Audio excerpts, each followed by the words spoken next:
Break के बाद एक बार फिर से आपका स्वागत है। आपका बाजार में सेंसेक्स अब 120 पॉइंट नीचे है, 32,118 के लेवल पर फिर से एक बार ये जो दिन का सबसे निचला लेवल है उसी की तरफ जाते हुए, और निफ्टी भी 10,000 के नीचे 9,990 का लेवल यहाँ पर है। निफ्टी बैंक 67 पॉइंट्स नीचे है, लेकिन आज गिरावट अगर आप देखें तो निफ्टी और निफ्टी बैंक दोनों पर ऑलमोस्ट बराबर देखने को मिल रही है। हालांकि सबसे ज्यादा जो सेलिंग प्रेशर है वो है फार्मा स्टॉक्स में। यहाँ पर अब भी बिकवाली का दबाव बना हुआ है और सेंसेक्स भी 100 से ज्यादा अंकों की कमजोरी के साथ इस समय ट्रेड करते हुए। सिमिलर पैटर्न आपको मिड कैप इंडेक्स पर भी देखने को मिलेगा। मिड कैप इंडेक्स में भी अच्छी खासी गिरावट इस समय देखने को मिल रही है। तो ब्रॉडर मार्केट जो है वो सेलिंग प्रेशर में थोड़ा बहुत आते हुए इस समय। विवेक, रुचित से भी एक राय ले लेते हैं। रुचित, निफ्टी का जो करंट लेवल है इस पर आप किस तरह का रुझान देख रहे हैं?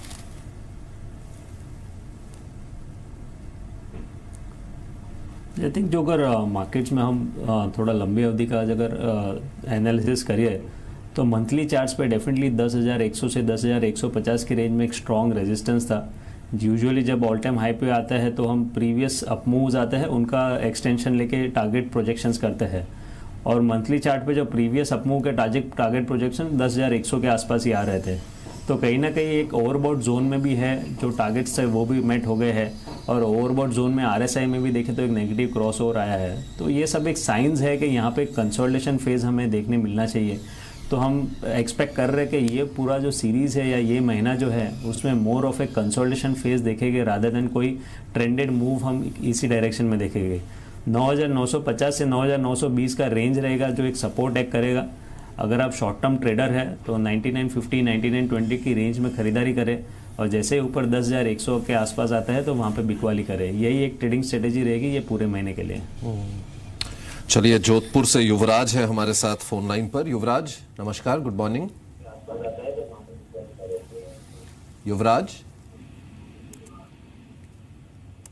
युवराज को शायद मेरी आवाज नहीं आ रही है, लेकिन इनके पास जय कॉर्प के शेयर्स हैं 250 shares at 86।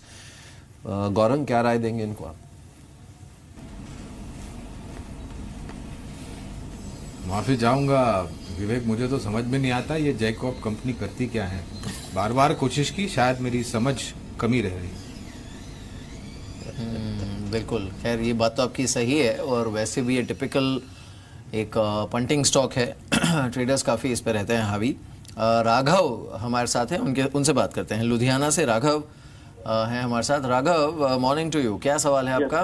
Good morning sir. Sir मैंने स्पाइस जेट के 1000 शेयर्स खरीदे हैं एट द रेट 115। ओके। तो सर इसमें क्या रहेगा?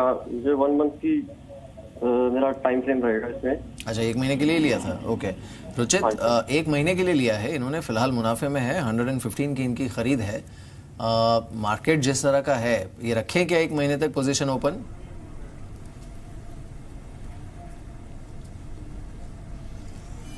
आई थिंक जो अगर ये स्टॉक के प्राइस मूवमेंट के साथ में वॉल्यूम्स के ऊपर फोकस करें तो पिछले कुछ दिनों में वॉल्यूम्स काफ़ी कम हो गए ये स्टॉक में, और इवन मोमेंटम रीडिंग्स ने कुछ नेगेटिव क्रॉस ओवर्स दिए हैं। तो पॉसिबिलिटी एक कंसोलिडेशन फेज देखेंगे, और जिसमें फिर से 110 के स्तर ये कंसोलिडेशन फेज में हम देख सकते हैं। तो 110 और 125 की रेंज रहेगी, यहाँ पे ये स्टॉक आने वाले 1 से 1.5 महीने में ट्रेड कर सकता है।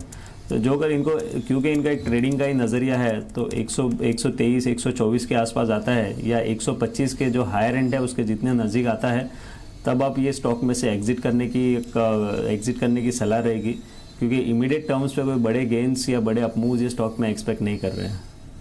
चलिए, वेस्ट बंगाल चलते हैं। प्रदीप है वहां से फोन लाइन पर। प्रदीप, आपने इक्विटास के शेयर्स लिए हैं, कब लिए थे आपने? मैंने लिया था से करीब 1 महीना पहले 170 में लिया था 400 इक्विटास जी, एंड मैगी को लिया था 100 एट 332। ये 2 शेयर है, मुझे एडवाइस चाहिए।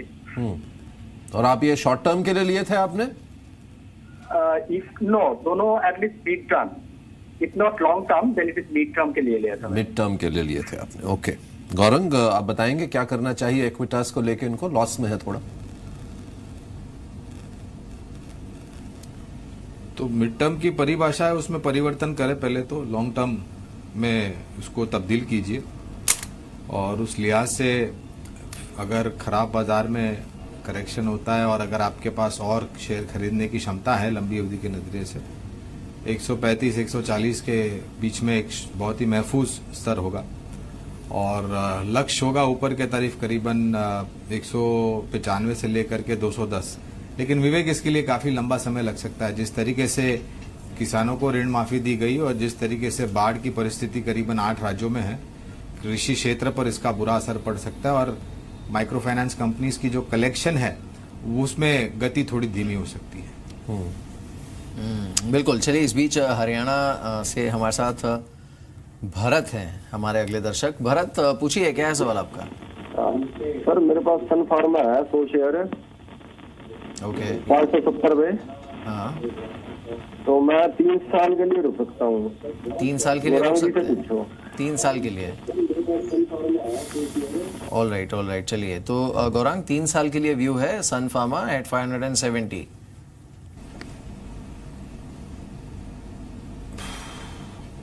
मैं उम्मीद रखता हूं भरत जी के 3 साल के भीतर साल 1.5 साल के अंदर जो नकारात्मक खबरें हैं यूएस एफडीए को लेकर के, आज सुबह भी कुछ अमेरिका को लेकर के खराब परिस्थिति की खबर आई और स्टॉक सन फार्मा का 500 के नीचे लुढ़का और फिर थोड़ा बहुत रिकवर हुआ।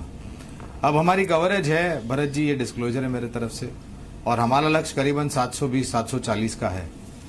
तो आपको एक दरखास्त है कि पहले तो बने रहें 500 या 500 के नीचे, यानी कि 470 और 500 के बीच में कभी भी खराब बाजार में या खराब खबरों के आधार पर ये स्टॉक करेक्ट होता है तो थोड़ा बहुत निवेश और बढ़ाएं ताकि आपकी जो निवेश की सीमा है वो नीचे आ जाए।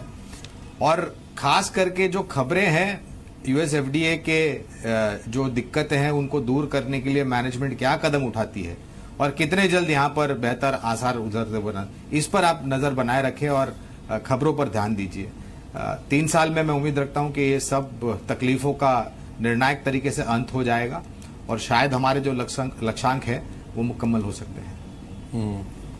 चलिए, एक सवाल आया है फेसबुक पेज पे हमारे सचिन शुक्ला जी का। 200 पीएनबी के शेयर्स हैं, 168 के भाव पर लिए थे इन्होंने। रुचित, पीएनबी कैसे लग रहा है आपको चार्ट्स पर?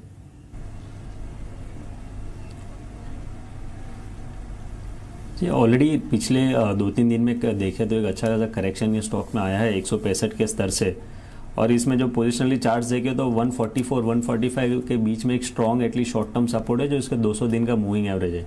और जनरली जब स्टॉक ऐसा शार्प फॉल होता है तो 200 दिन का मूविंग एवरेज जो रहता है एक लॉन्ग टर्म एवरेज, वो यूजुअली काफ़ी अच्छा सपोर्ट एक्ट करता है। तो हो सकता है आने वाले सप्ताह में या हम एक थोड़ा सा और दबाव देखें, 144-145 तक का मूव आए, बट उसके बाद एक बाउंस बैक फिर से ये स्टॉक में आने की संभावना ज़्यादा है। तो फिलहाल इनको ये स्टॉक होल्ड करने की सलाह दूंगा, और जो अगर इनका ट्रेडिंग नज़रिया है तो 143 जो 200 डेज मूविंग एवरेज के नीचे के स्तर है, 143 का एक स्टॉप लॉस मेंटेन रखें। जी, ऑलराइट। चलिए रुचित, शुक्रिया हमारे साथ इस बातचीत में शामिल होने के लिए, और गौरांग, आपका भी शुक्रिया हमारे साथ इस बातचीत में शामिल होने के लिए। आपका बाजार को यहीं ख़त्म करेंगे। ब्रेक के बाद आप देख सकते हैं मैग्मा फिनकॉर्प का मैनेजमेंट हमारे साथ जुड़ने वाला है। आपका बाजार को यहीं ख़त्म करते हैं। आपका बाजार के सभी दर्शकों को भी अच्छे वीकेंड की शुभकामनाएं, और उम्मीद करते हैं कि अगला हफ्ता जो है वो और बेहतर रहे। नमस्कार।